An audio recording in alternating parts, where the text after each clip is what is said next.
There's something deeply moving about watching a person step into a role, not for recognition or reward, but because their heart is stirred by God. I know you've seen it. A person who quietly serves, shows up early, stays late, doesn't seek credit. That's the kind of heart Paul highlights in today's scripture. My name is Dave Hughes, and this is Glory Bound Ministry. We're going to take a look at 2 Corinthians chapter 8, verse 16.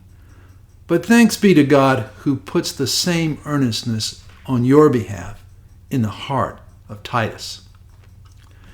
This verse is tucked into a larger conversation about generosity and ministry partnership. Paul is organizing a relief effort for the saints in Jerusalem, and Titus is his boots-on-the-ground person. But Paul doesn't just commend Titus for his willingness. He thanks God for the earnestness that God himself placed in Titus's heart.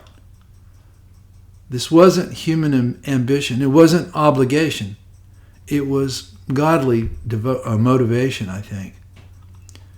Philippians 2:13 says, "For it is God who is at work in you, both to desire and to work for his good pleasure." Titus didn't just volunteer, he was moved by God. And Paul saw that as a reason to give thanks, not to Titus, but to the one who stirred him. Exodus 35:21. This is regarding the time the tabernacle was being built. Everyone whose heart stirred him and everyone whose spirit moved him came and brought the Lord's contribution for the work of the tent of meeting. The same pattern. God stirs hearts. People respond. The work gets done. So what does this mean? It means that when we feel that tug to serve, to give, to go, it's not random. It's not guilt. It's God. The Lord remains in the business of stirring hearts for his purposes.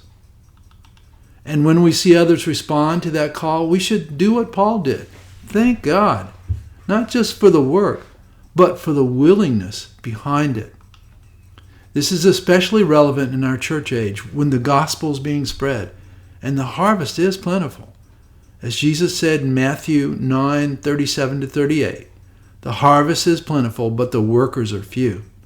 Therefore, plead with the Lord of the harvest to send out workers into his harvest. Titus was one of those workers. So are you. So am I. Let's be stirred. Let's be earnest. And let's thank God for every heart he moves toward the work of his kingdom. Have a blessed day.